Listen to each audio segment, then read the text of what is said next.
जय माता दी दोस्तों। आज मैं विशेष महिलाओं के बारे में ये वीडियो लेके के आई हूँ, क्योंकि हिंदू धर्म में पूजा पाठ के दौरान कई तरह के नियमों का पालन करने का विधान होता है। ऐसे में महिलाओं को भी बहुत से नियमों का पालन करना चाहिए और उसका ध्यान रखना बहुत ही ज़्यादा ज़रूरी होता है। ख़ास करके पीरियड्स के दौरान महिलाओं को पूजा पाठ करने, मंदिर आने जाने की मनाही होती है। ऐसे में अक्सर महिलाओं के मन में कई तरह के सवाल उठते हैं। पीरियड्स के दौरान व्रत किया जा सकता है या नहीं, पूजा पाठ करना फल देता है या नहीं, भगवान को छूने की मनाही क्यों है। सबसे बड़ा सवाल ये उठता है, अगर किसी ने पूरी श्रद्धा से व्रत रखा है और पीरियड हो जाए तो इस स्थिति में वो क्या करे। तो ये सारे सवाल को बहुत सारी उलझनें होती हैं। चलिए आपको बताते हैं, क्योंकि प्राचीन काल से चली आ रही मान्यताओं के पीछे कोई ना कोई वैज्ञानिक तथ्य अवश्य होता है। पीरियड के दौरान पूजा पाठ न करने के कारण ये था कि उस समय पूजा पद्धति मंत्रोच्चार के बिना पूरी नहीं मानी जाती थी। वही पूजा के दौरान बड़े बड़े अनुष्ठान किए जाते थे, जिसमें बहुत समय और ऊर्जा की ज़रूरत लगती थी। मंत्रोच्चार पूरी शुद्धता के साथ किए जाते हैं। पीरियड के दौरान हार्मोन बदलाव के चलते काफ़ी दर्द और थकान सब महसूस होता है। ऐसे में महिलाओं के लिए ज़्यादा देर तक बैठ के मंत्रोच्चार या अनुष्ठान करना असंभव होता था, इसलिए उन्हें पूजा में बैठने की मनाही होती थी। इसके अलावा पूजा हमेशा शुद्धता के साथ की जाती है, इसलिए पीरियड्स के दौरान स्वच्छता को बनाए रखने से ज़्यादा साधन भी उस समय उपलब्ध नहीं थे, इसलिए उन्हें पूजा करने की मनाही होती थी। इस दौरान उन्हें एक कमरे में रहने दिया जाता था, लेकिन महिलाओं को मानसिक पूजा और जाप की मनाही नहीं थी। समय के साथ ये चीज़ें आज भी लोगों के दिमाग में है, लेकिन इसके पीछे कारण किसी ने भी जानने की कोशिश नहीं की। अब सवाल ये उठता है कि अगर जब पीरियड आया और आपका कोई व्रत है तो आपको वो करना चाहिए कि नहीं करना चाहिए।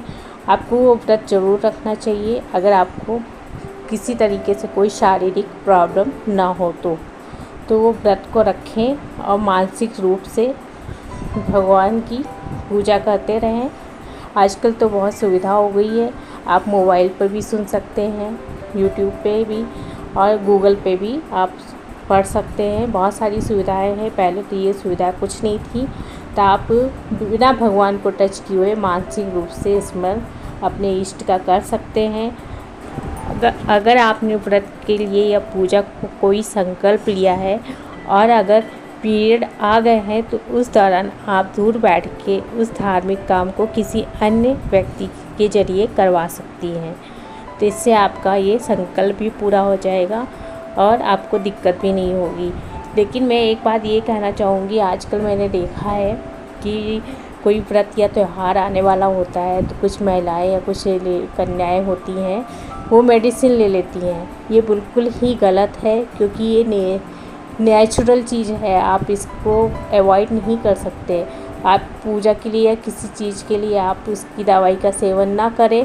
अगर आप दवाई का सेवन करेंगे तो आगे चल के आपको बहुत ज़्यादा दिक्कतें होने वाली है। बहुत ज़्यादा दिक्कतें अगर ऐसी दिक्कतें होती हैं पीरियड्स वगैरह की, तो आप मानसिक रूप से पूजा कर सकते हैं। भगवान उतना ही फल देंगे जितना आप आम दिनों में पूजा श्रद्धा भाव से करते हैं। भगवान की पूजा करने का मतलब ये बिल्कुल भी नहीं है कि आप भगवान को स्पर्श करके ही पूजा करें। यहाँ पे आपकी मानसिक स्थिति का शुद्ध होना बहुत ही आवश्यक है।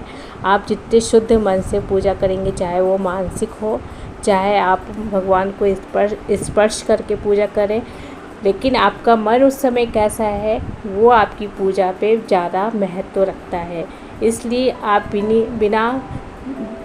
बिना आप डरे, बिना उसके कि मन में बिना किसी हीन भावना लिए आप मन से मानसिक रूप से पूजा करिए। आपको कोई भी दिक्कत नहीं होगी, भगवान उसका फल अवश्य देंगे। दोस्तों, ये थी पीरियड्स के बारे में, व्रत पूजा करना चाहिए नहीं करना चाहिए, मैंने आपको समझाया है। अगर आपको मेरा ये वीडियो पसंद आया तो मेरे चैनल को सब्सक्राइब कर लीजिएगा। मैं गलत चीज़ें आपके साथ कभी शेयर नहीं करूँगी। मिलते हैं नेक्स्ट वीडियो में, तब तक के लिए धन्यवाद।